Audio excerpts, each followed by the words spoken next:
Oh, right. Hey, Kev. Hey, Jeb. Yeah, good, mate. You? Yeah, not too bad. It's my birthday and all those crazy things around that. So, I mean, you look fantastic for 24 or whatever it is that the bit that we've been doing for I years can't. is. Yeah, I've been doing it 15 years. I'm 39 now. I'll admit it. Anyway, so A very happy birthday to you, by the way. thank you. Rich obviously isn't here. He's having his anniversary or something like that. But he's given us a task. He's given me a thing because he's quite keen on you hosting. So is he? He sent me a game we can play. So we're going to play the football game like we used to. Oh, okay. But we have to name managers who've managed Manchester United, but in the Premier League era. So you can't go back to Busby or anything like that. So we'll just go back and forth. I haven't got my bings or anything like that, but I think we can pretty much confirm that you'll remember them once we say them. So it should be really easy for you, but we'll see how we get on. Well, we'll see. Yeah. So I'll start easy. Sir Alex Ferguson. I mean, that is an obvious one. I will go David Moyes. He's kind of successor, really. Yeah. That went well. Yeah. Well, the special one, Jose Mourinho, my good friend. I mean, yeah, obviously he shows up on the network save. Okay. Ole Gunnar Solskjaer, playing legend, managerial legend? Not so much.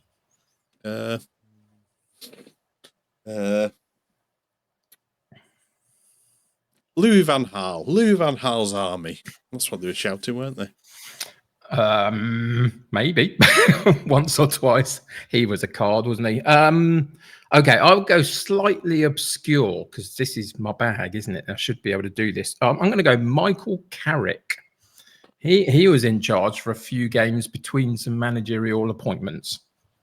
Oh,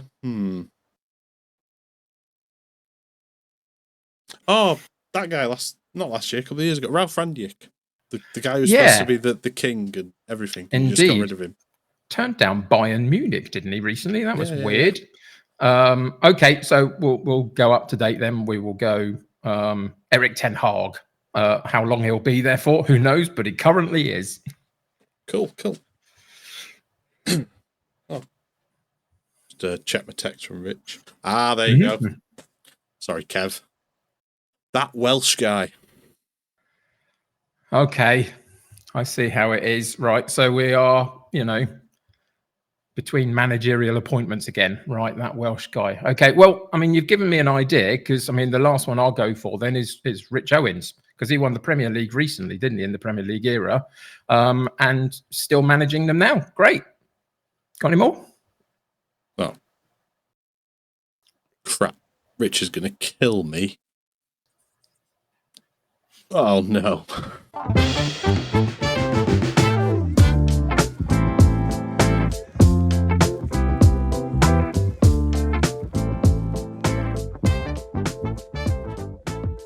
Hi, everyone, and welcome to another episode of the Football Manager Therapy Podcast. I am your host, the United City FM. Yes, it's really happening. Rich and Jeb tried to conspire against me.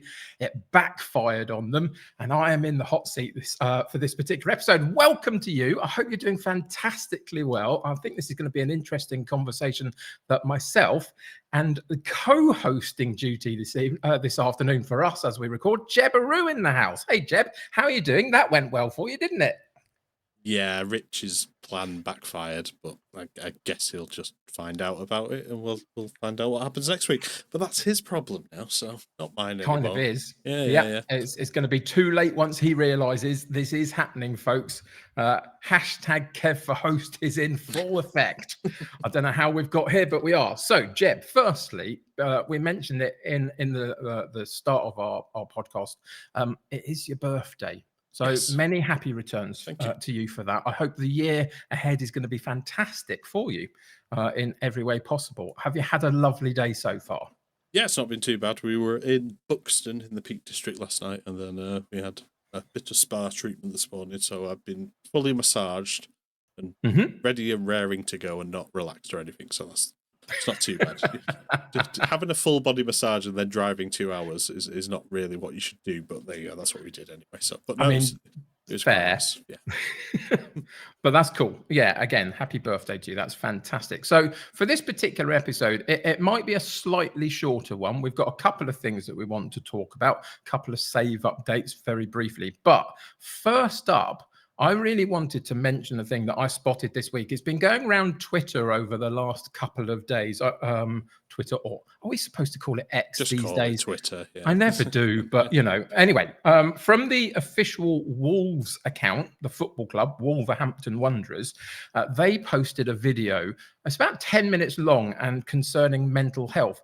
Basically, it's a guy that encourages people to approach him and talk about their mental health and either give him a hug or something like that. And it's really, really impactful. I'd encourage absolutely everybody to go check it out. I'm sure it'll be in the descriptions and stuff, a link to it in our descriptions for this particular episode. But I thought because of it, I thought we need to talk a little bit about mental health and where we are currently.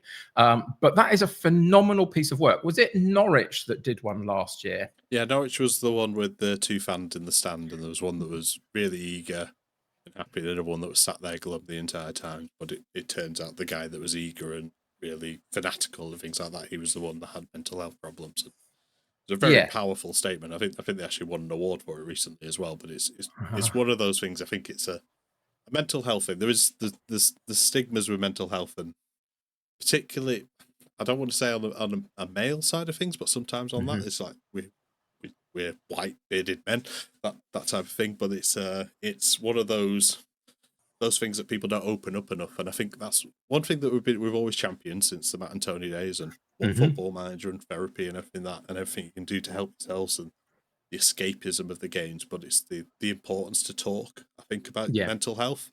And I think all 4 of us would happily admit we've had our mental health struggles even over the past couple of years. Like when we've been together, like we've all taken a bit of a break from the podcast because of various things, whether it be stuff with for yourself with your disability, or if it's stuff with Callum, just the pressures of being a new father, same with Rich, job pressures and various other things on my side. We're quite happy to open up about it. And I think it's important people do that, and there's lots of places to do that as well. And I think that's the important thing. You're never alone, and I think that'd be one of the key messages that I'd always give out. Yeah, and it's one of the key messages from this particular video as well. One of the most amazing things is that everybody that interacted with this guy within the video ultimately gets some help from the mental health support team within the club, etc. It's a very well conceived video, a very interesting practice, and a very interesting way of getting people to reflect on their own mental health. So, I mean, you are right. We've all had these issues over the last few years, even further back for us for various reasons. I mean, for me personally, I've been quite open over the last few months that actually 2024 has been really rubbish in a lot of ways. I mean, I'm still, for the bit that we do on the pod, I'm fine, and I am actually fine in a roundabout way, but it's been really tough. We've had some death in the family, in the wider family. We've had lots of ill health from my wife, myself, a couple of other family members. There's some other bits and pieces that don't quite go your way. My wife has got some work-related issues that are a bit, stressful at times. And there's just limited amount of fun at times in some of these bits and pieces. And for me personally, the biggest thing that I've got is that it stops me from streaming at times. The issues that I've got, the health issues that sort of don't quite ever go away and have good and bad days within it and various scales and degrees, they've been pretty impactful recently. And it's been a bit of a problem because it feels like the mental health side of things, alongside the physical stuff of what I deal with, is that my streams lose a little bit of momentum and the numbers dip down, and you don't feel like the connection is quite there as much as it should be, and you'd like to have moved your save on further, and all sorts of other bits and pieces that go and sort of niggle in your head a little bit and cause you some issues when potentially you're making a little bit of a mountain out of smaller molehills, maybe, but it doesn't feel like that at the time. So how's your 24 been for you? Yourself, have you got anything specific that you've been processing at all? I think work's been a lot more pressureful this year. Like last year was flying back and forth to Berlin, but I knew what I was doing and knew the kind of new schedule that had already been planned out ahead. Mm. This weekend's probably the last free. Well, no, I think I've got next weekend free actually as well. But the last weekend where I know I've got free, and then I'm full into work mode doing all sorts of conferences, boxing, big esports things, but they're all back to back to back to back to back. So there's still a stress level that's in my head at the minute, and it's operating off that stress level, like thinking about those sort of things. And then I'll go and I'll sit down here, work from this desk here, and I'll come back here in the evening, sit down, and go, right, I'll go and stream, and I look at it and I go, oh, someone else is on. They'll be watching them, and it's always that. That is always my stream stigmatism when I just see somebody else's. I was like, everyone's watching them. They're not going to watch me. It's fine that way. And it was quite nice on Wednesday. I streamed on Wednesday, and I had quite nice numbers. And I ended up. I think I had 6 raids on Wednesday. 6 different raids of like different communities from all the like people that I associate with, and that was lovely. And it was really nice to see. Just like keeps the interaction going. It just gives you that positive boost. And we'll come on to it later with Morecambe where we got in that save. But yeah, I think that's not helped. The stuff in the family as well that's on our side of things. It's the stresses with the jobs in the house as well, I think, but they've calmed down a little bit on outside Laurie's. But yeah, it's difficult, and it's where the world is currently. That's horrible. I hate opening up the news and seeing what's happening in Gaza. I mean, that's just horrific. The stuff with even the stuff with Eurovision, stuff that people really look forward to, and they couldn't enjoy that yesterday because of all the.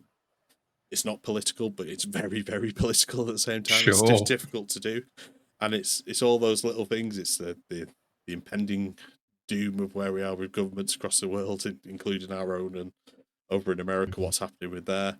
It's not a nice thing, and it's the escapism that's really helpful. And to bring it back to Football Manager provides that escapism. Streamers provide that escapism because you can just go and sit in their world for a bit. One thing that was really nice last night, and I'll put a link to the VOD in there. There's a streamer called Waskill Bears, and he did a nice friendly song contest last night. It was a 5-hour stream, and there was 25 different individual songs. And these weren't just like songs that they've made on Suno. People had started from scratch and made songs and made videos to them. Some of them were just ripping apart different TV shows and things like that. Some people had gone out and filmed a full music video to the music they'd wrote in a couple of weeks. And I think he raised $2,500 for medical aid for Palestine. It's amazing. Like, and it's lovely to see things like that where communities get together. And I think stay with the Football Manager space. I think it's been interesting where we are with that. The people that aren't streaming currently, it's quite like we don't see Dr. Benji taking a year off. He might be focused on his GTA stuff, but is there a mental stigmatism to press that stream button as well, just or to make a new Glory Hunter video? Is he just having a year off because he wants a break? I mean, we can speculate, and I don't want to speculate too much. And it's and there's a lot of streamers that just stopped because they just had enough. And there's a lot of what's probably the worst term, fallen comrades almost. They've gone. Certainly. Yeah. It's a different landscape now than it was a year and a half ago, definitely. Yeah. We've seen that right the way through the community in terms of all the drafting competitions that have gone by the wayside as well, within various contexts and reasons for that. But the whole community feels different, and their focuses seem a little bit different. I can relate to something that you said, not from my own sort of perspective, but from watching my missus, in the sense of you suggested that you work in a spot there where you also want to do your kind of hobby, which is streaming, and the two don't always necessarily match up. Behind me, there's a set of stairs that leads to one room upstairs, and it's my wife's originally it was my wife's craft room. She just went up there and pootled and did crafty things and came down with stuff that she'd made, and it was amazing. But then of course through the pandemic it became her work spot because you had to work from home, and she's still doing that a little bit. It's more in the office than it used to be, but it's still up there, and she hasn't crafted for the last 3-4 years, whatever it is, up there properly, because she can't go into that space and think anything other than work. And it's that has completely shifted her mental health and what she processes and deals with within some of that. I'm fortunate in a way that my kind of day-to-day life is fairly chilled out. I don't have the stresses of work specifically. My health doesn't enable that to happen. So it means that a lot of my days are fairly chilled out. I entertain myself with various bits and pieces. There are things that I have to do, but not as many as other people. So I kind of, get by. And then the structure to my day is actually provided by my streams. Yeah. But we've also talked about when it's hard to go and press the go live buttons on stream, and that can be a problem physically, mentally, all sorts of other bits and pieces comes into that. And I know for myself recently where I've been gaining my structure and my thought process about who I am from my streams. Actually, to be honest, there have been moments where I've put too much pressure on myself in the last month or so to try and make up for the fact that I've been a little bit random with my streams, and I haven't enjoyed all of them as much, because I've been trying to be kind of too successful, whatever that looks like, be it trying to make my save good, or trying to make the numbers go up, or trying to get engagement from my community, or whatever it might be. And I've just lost the focus a little bit, not for long, but a couple of weeks in the midst of it, I lost the focus of, I'm just here for community. I just want to go live and say hi to a few people and play some Football Manager and enjoy my afternoon and give them a place to belong and all that kind of stuff. But it's really easy to forget what the purpose of it and the point of it ultimately is. Now, the thing that changed it for me, actually, it's really, really weird and random, was a little while ago, week or two ago, I got given by the magnificent D-Boy Plays a new theme tune for my stream. And it's just a little 45-second ditty that he put together with some words that I put down, and he molded it and shaped it and stuff. But it talks about the fact that my stream is more about community and less about content, and wanting it to be a safe space. And every day I hear that before I go live, and it actually starts to focus my head a little bit of what the point is and what the importance is, even though some of my stream chat I think is a little bit too cheesy and, sugary sweet. That's who I am, kind of. But I kind of needed it. It's really weird. And it's those sort of things that really help. So whereas this guy in this Wolverhampton Wanderers video stands outside the stadium and offers an opportunity for people to approach and talk about some stuff, or, interact with him in some way, and some people really needed it on that day, there are going to be others of us, be it as a streamer, I can offer that to other people by just saying hi and communicating with them. Maybe they haven't got anybody else to do that with particularly, or maybe for myself, I need that at times. So I want to encourage you, and I want to encourage everybody that's listening, that if you are struggling in any way to go live, to really figure your worth as a streamer, then just remember that even if you've got 5 people in your stream, there might be one of those that really, really needs it.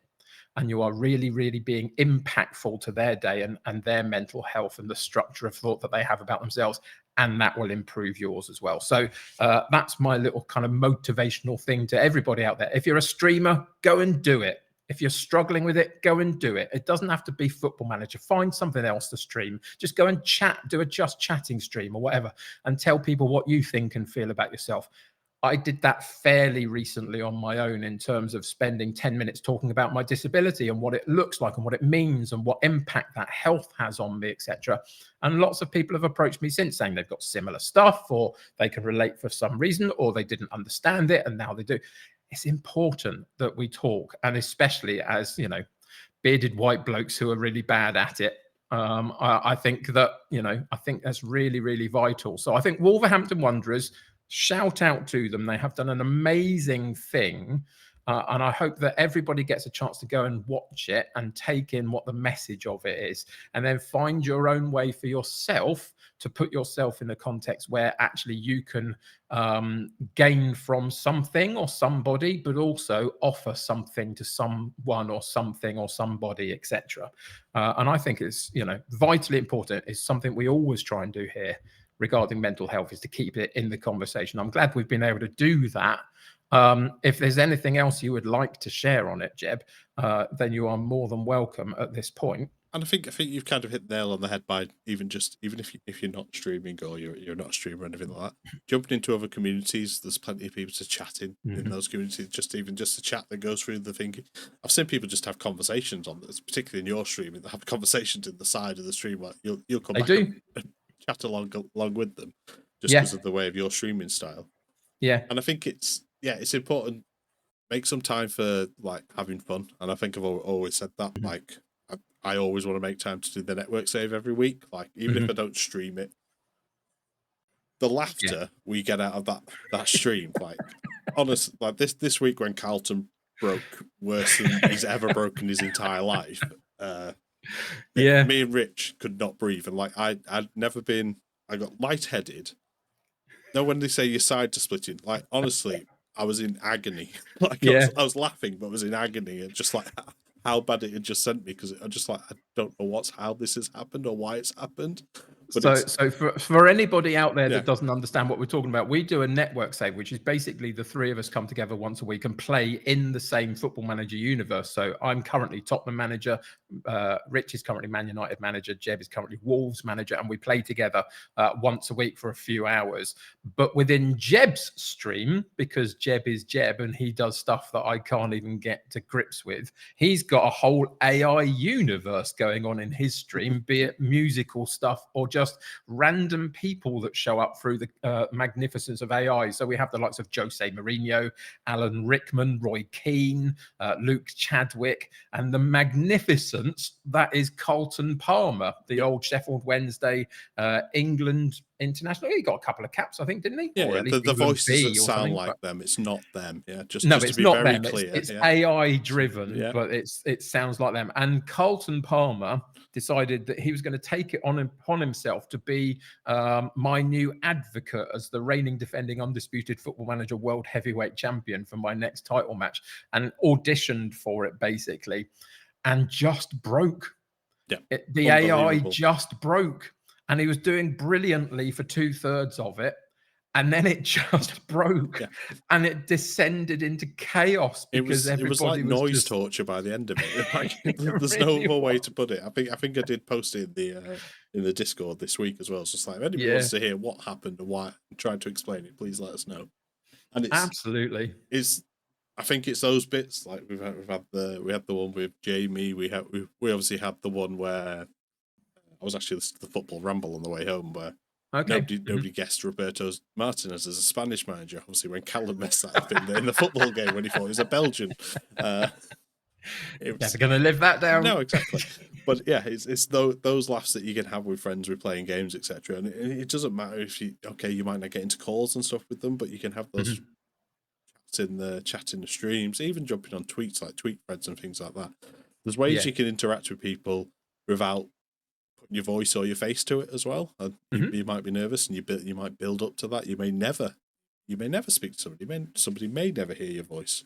Sure. In the internet or Twitch realm and stuff like that. But it's not a bad thing. But it's important to talk, and it's important to reach out. Like even if it's just like I'm not feeling great. Like we'll try and cheer you up. And I think that's the thing. And I think it's the same with all other streamers. Like everyone's in that position or being in that position at some stage. Obviously, there's varying degrees of where mental health is. I wouldn't say there's somebody who sits out there and they're happy 24/7, everything that way. I mean, some people do give out that impression, but going back to the Norwich video again, it's very clear you don't know what some people are feeling on the inside. So and it's very easy to put on a little bit of a show for X amount of time if you are a streamer, for example, and then walk away from that and be something completely different, and then come back and put on the performance again.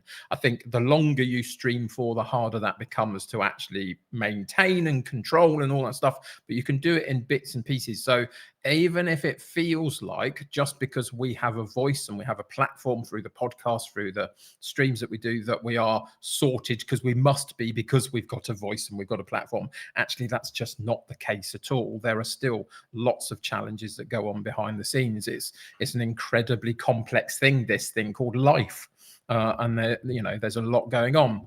I've been very open recently about the network save, suggesting that actually it's the one piece of content that I do is kind of more for me than anybody else. I mean, my streams are sort of for me in terms of giving me project and purpose and structure, but there's also an element of me trying to offer something to somebody else and a place to belong and all stuff.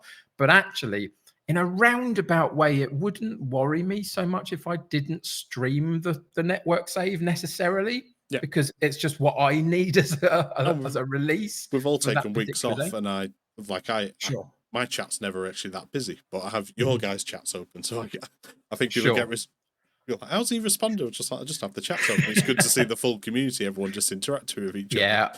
I don't have 17 monitors or whatever it is that you've got on your bank. To be fair, it's all done on one monitor for that. It's a game, and I just have the chat side by side of it. But it's pretty impressive. It's nice to just see that community just flowing through, and it's all the same people just bouncing. It's like Callum this week. Callum bounced from one chat to the other, and just all went round. And the same with the follow trains and stuff like that. It's lovely to see.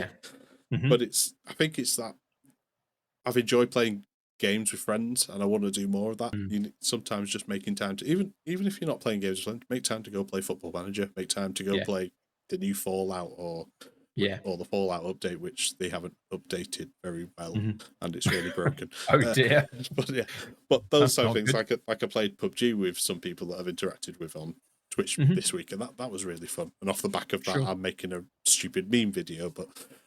It's just various little things, and they all lead on to each other. But I think if it's a nice starting point is to go into those chats and just start chatting to people and use that thing. And it's not hard to just type a hello, and then you get a hello back, and then it develops from there. And I think it's sometimes as simple as that, and then it can build to open it out. We will put some charities in the description, like Samaritans, like Mind. We've done work with Campaign Against Living Miserably, the Calm. They do amazing stuff as well, and they have lots of online tools, and they have online web chats that you can start with, and then if you want to regress to phone lines or anything like that, it's always a good starting point. I think it's been pushed. I think Tony's mentioned it before, and I think Gitos has mentioned it, the Andy Man's Club. That's starting to develop across the country as well, which is a male focus thing, but opening on that side, and I think that's something I would advocate for as well. Like, it's where they have meetups and do little things like that. I think mental health's really important, and I think sometimes we're fully aware that we have a larger male audience than anything else. It's a football manager game when it comes down to it, but like I said, there's help out there for everyone, and there's a lot of people out there that obviously just bottle things up. And honestly, like, sometimes it's just a hello to somebody else can open things up, and it'll just make you feel a little bit better about yourself.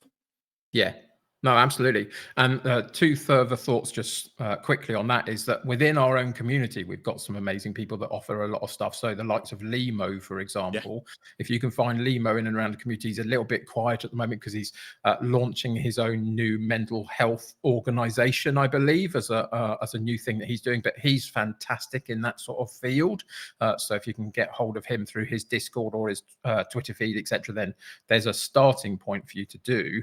And I can't remember what the second one was going to be. There was a second thought I had, but it just completely escaped my head. Is one of those things that happens occasionally. So we will move on from that. But I think it's important just to say that's what I was going to say.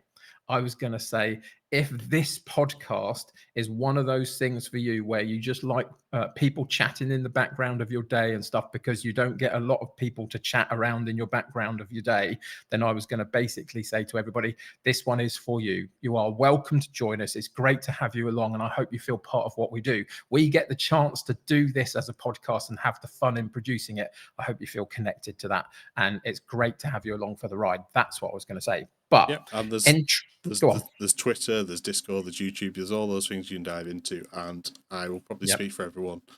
You can happily slide into any of our DMs and say hello and just say, even if you're just nervous, but say something in a general chat, like, we can start a conversation with you. We'll always respond. Might take a little bit. I think we're very quick. Anybody starts chatting in our Discord, one of us will jump in straight away and join it. Like, that's always going to go in. Conversation breeds conversation. I think Definitely. Yeah, it's one of the things that I struggled with the most this week. I had an individual stream that I did earlier in the week, which blew up in terms of just people wanting to talk about lots of different things, and those different conversations for the actual the chat to have amongst themselves meant that it was hard for me to keep up. And there were one or two moments in there that I was really struggling to keep up. But it's what I desperately try and do as quick as I can is welcome the new people in, give them an opportunity to say hi, all that kind of stuff. So if I ever miss that or any of this ever miss anything, it's never deliberate. It's our intention to make it a welcoming space and a place to belong. But we will transition away from that slightly, but it is only slightly because we did talk about some of the challenges and the difficulties of mental health within the streaming world, and even our own saves. I mentioned myself, I genuinely got to a point where I was trying to be too successful, and when it wasn't working, it really screwed with my head for a couple of weeks while my focus wasn't right. So how is Morecambe? How is your save, Jeb? How does that actually play into your mental health right now? Is it going well? So last update, I think we had a few games coming up. We had a few games coming up, and we were doing all right. We were top of the league. I didn't want to predict anything because invariably when I get to February or March or April, we fall apart and we lose 16 games in a row, 8 games in a row, however many games in a row it was. This time we got to deadline day. I don't think we updated. No, I wasn't on last week, was it? That's right. So this time we got to. Was I on last week? I can't even remember. Anyway, you might have been, but it's okay. Yeah. We got to deadline day, and I was like, right, who can I sign? We got rid of a few players, moved a few players out, just started to just settle a little bit. We moved a couple of players out. Nobody major. No, we moved one player out for free, but apparently he was on $4,000 a week and he never played for us. So that freed up some wage budget. And we went, right, we need just a midfielder just to bolster the extra players that we've got. And who do we find but 31-year-old Dele Alli playing for Hartlepool in the National League North. And I was like, why is Dele Alli here? Like, what's happened? Like, I know Dele Alli's had a fall from grace, but this is a spectacular fall from grace. So yeah, he'd played 3 times for Everton in 3 seasons, then went on a free, and then Hartlepool picked him up in the National League, and then he played 32 games for us. So we picked him up for 50k and paid him $2,000 a week, and went about the rest of our season. He didn't really do much. He scored a penalty, like got a penalty in like his second game, I think. But in terms of actual results, we didn't have our mid-season slump. We didn't have our mid-season slump at all. We lost on penalties to Salford in the Pizza Cup semi-final, which was a bit of a shame. We probably could have gone on and won that. But all the other games, we lost to Cambridge 3-2. That was when Dele Alli got his penalty. But our sequence of other results was 4-3, 3-0, 3-1, 4-3, 5-0, 4-3, 4-1. And we were champions with 3 games left to go. We just absolutely smashed through some teams. The 4-3s as well were really frustrating because you go 3-0 up and then it'd be 3-3. The first one we got a 95th minute winner. And then the other game we were 4-0 up and we conceded 3 goals in the second half and they had 2 disallowed goals in the last 10 minutes. So it just, I think you had something similar this week, if I remember. You were 4-0 up and it ended up being 4-3. Could have been worse. But yeah, it's so we're champions. We've made it. They've given me an increased wage budget. We had issues with FFP that were coming up, but they've obviously disappeared now because we've gone up that way. The final 3 games of the season, they all went on the holidays. Like, we lost 3-1 and we lost 4-3 again. We just couldn't hold on to a lead. They just didn't really look about it. The only nice thing was we drew 2-2. And the only reason we drew 2-2, because in the 95th minute, we brought on Shaqiri, who we signed last season, and he got 5 assists, mainly from corners and free kicks and things like that. And to be fair, he came out with a 6.9 average, so it wasn't terrible. He came on, had a little run down the right wing, then cut inside, and went past 2 defenders and curled one into the top corners to get the equaliser. I'm like, I went flying around. I was like, brilliant! Like, he's got what he wanted.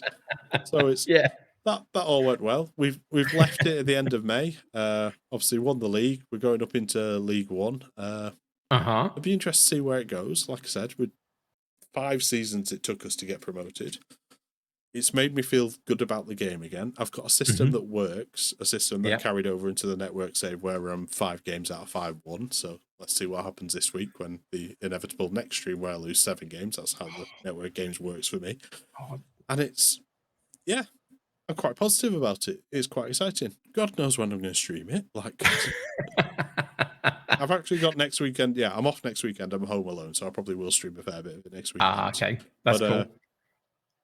But yeah, there's a couple of things that I'd like to pick up on in that lot, if I may. I mean, first up, the thought that you would sign someone like Dele Alli, it's kind of the opposite to how I'm playing Football Manager at the moment. I tend not to go and find those sort of 33-year-old blokes who've done it somewhere and bring them into my lowest league size. I'm not quite sure why I don't. I'm a bit averse to doing it. But I mean, who have you had so far? You had Marcelo, you had Shaqiri, you had Dele Alli. There's at least 1 or 2 in there as well. I can't remember. Shinji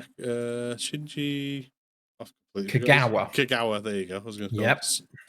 Yeah, there was somebody in the first season as well. I just need to have a quick look to see who it was. Yeah, that was my thought. Stephen Kolka. It wasn't exciting. Okay. So do these players achieve what you set out for them to achieve in that sense? Because as I say, I am slightly averse to bringing that type of player in. Does this work for you? Do you feel like you're getting something out of them specifically that's enabled you to be successful? Marcelo? No, not at all. I made him club captain. He got 2 assists in his first game, then didn't really do anything. Okay. Stephen Kolka, I think I sold on anyway and made a profit on him. He just wasn't fast. Like, he had no pace about him. He was an all right central defender, but he just had no pace, so everyone just kept running past him.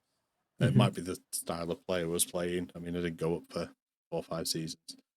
Yeah. Shaqiri, I played as a deep line playmaker and got a 6.9 something average off 30 games. So that was quite nice to see. He was doing what we needed to do. Like I said, he got a few assists. He was important on set pieces in particular. And Dele Alli, I'm just going to have a quick look actually because I've not.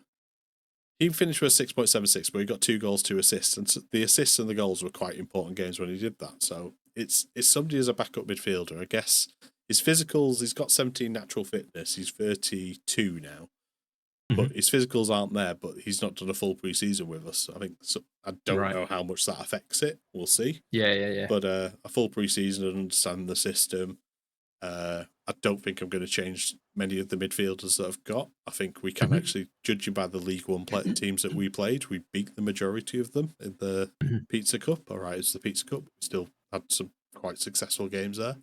Sure. So I think we'll keep hold of Dele Alli. He may play as a bit part player. I won't be averse to signing some more senior players, but obviously my players actually in my team are maturing now because I'm 5 seasons in. But the turnover of players, I think I've got 2 players from the first season left now. So it'll be interesting to see if I can pick up anyone else on a free or somebody with a bit more experience. It might be nice. League One, yeah, I'm excited for it, and I'm actually going to stream a pre-season rather than doing it in the background this time. So fantastic. I've left it at the 20th of May and just gone right. I'll come back to that, and we'll do the squad build and the team building bit because it's not a stream that I normally do. But I think it's important once you get a promotion, you probably need that advice. It's really more than anything else rather than doing things on your own way.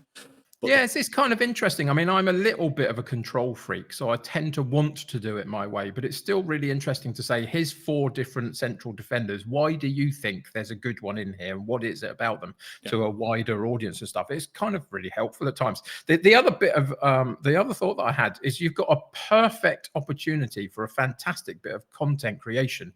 If you want to start a YouTube channel, Jeb, because you've got the perfect stuff to say. This tactic worked at Morecambe and this tactic worked at Wolves in the Premier League. It's the ultimate tactic of a thing, and you can make a fortune out of a YouTube video because that's how that works, isn't it? On YouTube, I think. I think that's how it works, but then it's also me understanding how it works. So I don't know. I play a flat 3 across the middle and then 2 wingers, and so it's a 4-2-3-1 essentially. But it does I think just packing the midfield does work for me a little bit better. It's settling on something. I think playing with a target forward and advance forward up front. It's a little bit different in the Wolves save just because of the central midfielders and what they can do. But yeah, I think there's a possibility. I think that this is my settled formation that I'll need to make maybe different iterations of it. Just kind of settled on that one.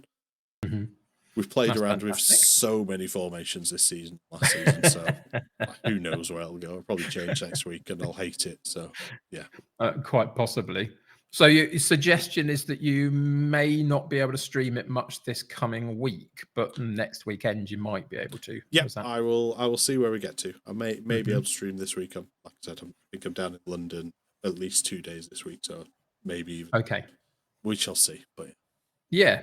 So as the flip to what you've just said, we talked about Dele Alli and my aversion to it. I have kind of done the flip of it in my Celtic save, because ultimately I can't remember what my last update on Celtic was, but unfortunately we lost the league to Rangers, and I thought for a moment I might actually lose the job, but actually the board were relatively okay about it. We lost it by 3 points, and so it meant that I got into my first proper summer transfer window to try and figure them out and move them forward in a slightly new direction. And part of what I had to do, for my mind, it felt like, was I had 6 players in my 25-man squad that were between 33 and 35, and they were diminishing physically, and they were also running down contracts, and a couple of them still had a year to go, but I thought now is the moment. So I thought now is the time to get them out and move them on. We didn't succeed with them as our core unit.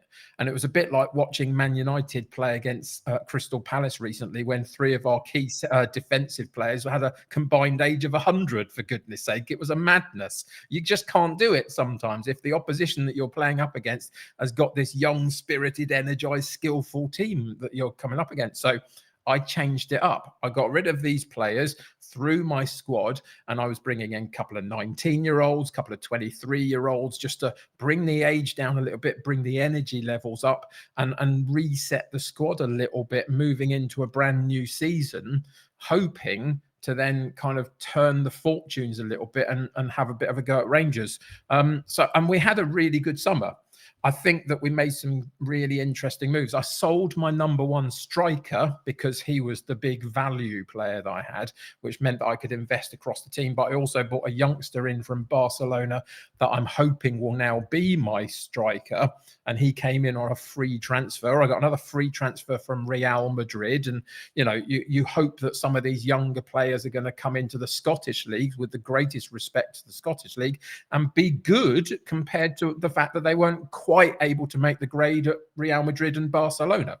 And so we've played like half a dozen games into the new season. It's been a bit random, if I'm honest. It's that thing of, you think you've got good players, but what you now don't have is a unit. And it's going to take time for them to figure each other out a little bit. I've probably got 4 players in key areas in my actual first team squad that are different from last season, and another 4 on the bench or something. And so far, we've either got 1-0 wins, which is fine, but we haven't looked amazing doing it, or 2-2 draws, where we've sometimes been up 2 goals and let 2 late goals in and lost games. You mentioned that we were ahead and, you know, lost quite a healthy 3-0 lead, I think it was, in one of our games this season so far. And that's how it's looked. It's been a really random start. And I kind of feel like there's got to be a moment where we absolutely annihilate somebody like 5-0, and everybody goes, oh, look, we could score goals and it's all fine, and we can then, you know, move on from it. But at the moment, it's a little bit weak somehow. And that experience from the squad that I've taken away seems to have made a big impact. So the people that I bought 2 new central defenders in. So that's going to take time to gel. I've got a new defensive midfielder in as well. He's going to take a moment. And then we've got that striker alongside my target forward is the main goal getter. And at the moment, he's not quite doing it. And it's just a little bit dysfunctional. But it's been a good start. We've picked up points. We're not far off of, you know, the top at the moment, because there's only been like 4 or 5 league matches to play. And we've also got a bit of a challenging route through to get to the Champions League league stage as well. The likes of Basel, we're currently in the midst of playing. I think we might have to play someone like Rosenborg or something after that if we get through that game to qualify. It's not an easy game, but I hope that will not be an easy game for them either. And it's a bit of a lottery, but I kind of need to get to the Champions League again because of the finances. I was slightly I was slightly lied to by the Celtic board in my job interview. They offered me a £36 million budget in my transfers for that first season, and I showed up at the club to find it was actually 21k because they were 50 million in debt. Oh God. Yeah, they didn't tell me that in the interview particularly. They kind of led me to believe that there would be some money to spend. So we've been working on that a little bit. Spoiler alert, it hasn't gone very well. I thought I've balanced it okay in the sense of we're not too much worse off than what they were. So I started last season 50 million in debt. By the end of the season, it was like 75 million because that's how the season works. And they cut my wage budget and they did all sorts of stuff. But we've cut the wage budget significantly with those aging players leaving the squad. So we're now in a better financial position around the club and how we actually move the club forward. But actually, the debt is still there at the moment. I haven't been able to clear too much of it. And we've begun to get loans in to pay things off and other bits and pieces. So it's a bit of a challenge. It's a, sort of one hand behind you, tied behind your back a little bit. But so far, season number 2 with Celtic is a little bit uninspiring. I feel like there's an additional tweak that I want to make before I go back in on Monday afternoon in terms of the structure of my team that I will talk to my stream about on Monday afternoon. And I'd actually quite like it to be a topic of conversation for the podcast at some point, because I've discovered a bit of a blind spot that I've got that I think is worth talking about and whether other people have. So maybe we'll talk about that next week if I can get it past the other guys in the podcast. We won't talk about it now, but come and join the stream this week and we might get a glimpse into what that might be. But yeah, it's been an interesting save, my journey save so far. We've been through a lot of clubs. We're at Celtic. It's going all right, but we haven't won anything yet. And we just look as though we're a little bit dull in the second season. I think it was, I can't remember. I lost all track of days this week. Bank holidays froze everyone. We had that conversation at my place 3 times last week, I think. So I think I jumped into your stream. It might have been Tuesday or Wednesday, and you were just casually chatting away with your stream, going through everything on your stream. And I looked up at the game, and you were 9-0 down to Tottenham or something like that in the Champions League. It doesn't matter. We lost 3-1 in the other leg. It's fine. I was just like, how's that fine? Like, they are absolutely destroying it. Spoiler alert, it wasn't fine. I was raging inside, but I'd made my choice. I'd played my reserve side because I had Rangers the following match or whatever it was in the Premier League, and I had to beat them. And spoiler alert, we didn't do that either, particularly, or if we did, we lost the game immediately after that and ruined it for ourselves. But yeah, that Tottenham game, we were 3-1 down in the first game at home, and I just knew that we just weren't good enough compared to them. They were just better than us in every facet of the game. So my intention was to play my slightly starved of game time second 11 that would really show up and be a bit difficult to beat and not get absolutely thumped. Yeah, it didn't work. I was going to say, it definitely didn't work. It was just how casual you were in the chat, and I was like, at that point, I'd kind of lost the point of I couldn't do anything about it, so you just have to go with it and kind of make the best out of the decision you've made, even though it was a really poor one. But yeah, that was fun. No, definitely. Like I said, I can imagine. So the budget thing, obviously, I'm experiencing at Wolves as well at the moment. It's not, but they're just giving me money, like, and I'm just like, you're 300 million in debt. Like, we're going to fail all FFP, but you're still giving me transfer and wage budget. Like, I think I took 500k off the wage budget. Granted, 350 of that was Neymar, but then I bought some players in, but I still took off another 250k off by just loaning players out on 100% wages. But still, they're going, oh, I have more money, keep spending it. It's just like, no, just reduce the budget. Just calm down and just reduce it. It's like I moved Tyrick Mitchell off for, what was it, 60 million this week? You did. And replaced him with Galan for 10 million. It was a lovely little switch over, and Galan came in and did amazing. And it's those little things that sometimes there's not intelligence from boards in FM. Like, particularly on that, but we shall see. Like, hopefully those things will change soon. Hopefully. It might change for FM25. It might be a whole new boardroom experience. You might actually see physical people to speak to them. I don't know. You might get an AI Carlton Palmer as your board manager. Who knows? I mean, that would be something very special, obviously. Yeah. But yeah, I mean, you're right. The AI, it struggles a little bit with those sorts of logical decisions and structures of thought. And then, you know, what managers do to your squad after you walk away is a madness. I've been watching my Stoke City side being ripped apart. I've taken a couple of them now myself, but they're just not doing very well because they got rid of 2 very key players out on loan and then gave them a mandatory fee. And so they've lost big players.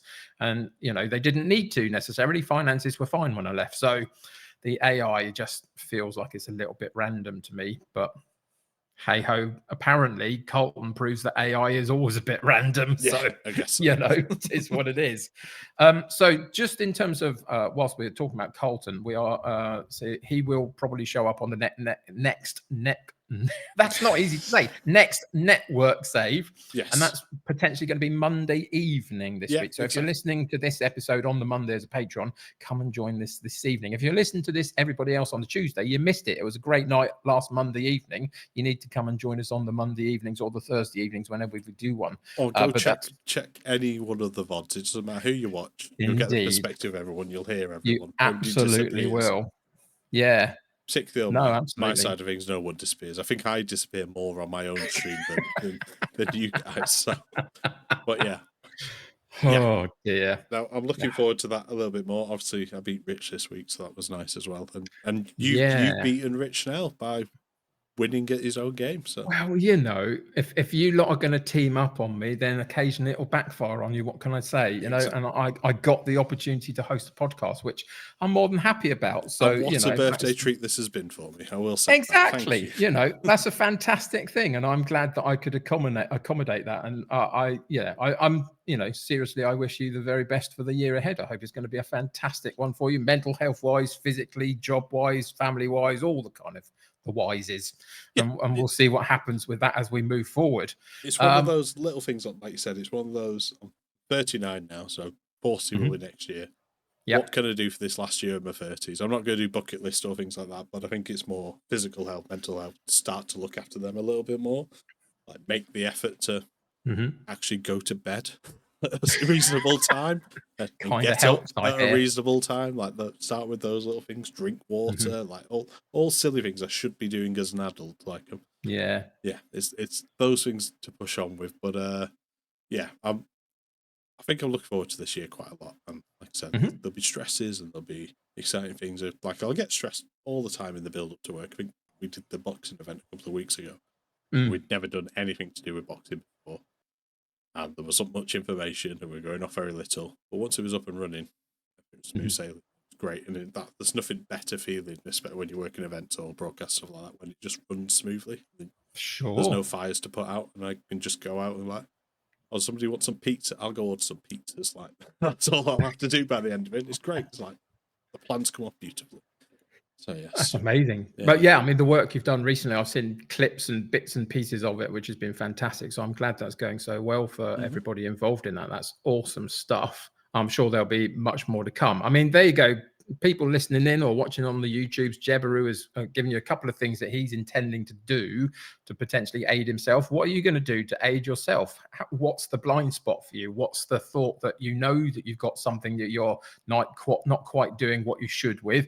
What can you change for the next few weeks to see whether it makes a difference in terms of how you feel about yourself, how much energy you've got, whatever it might be? Tell us, and I will try and figure some of those things for myself. I know the first thing I need to do is just eat better, because I've just let that slide recently and I've again put weight on that I don't want to and all that kind of stuff. It's a constant battle with me through my inactivity for other reasons, but it doesn't change the fact I know what I should be doing.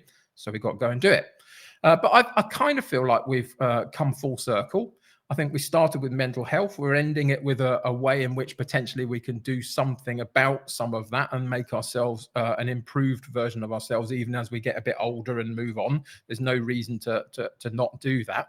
And I kind of hope that that's been helpful for everybody out there in some form. Let us know. This is the key thing. Recently, we did the striker episode where we talked about attributes, and we got so much feedback and thought process about strikers and attributes.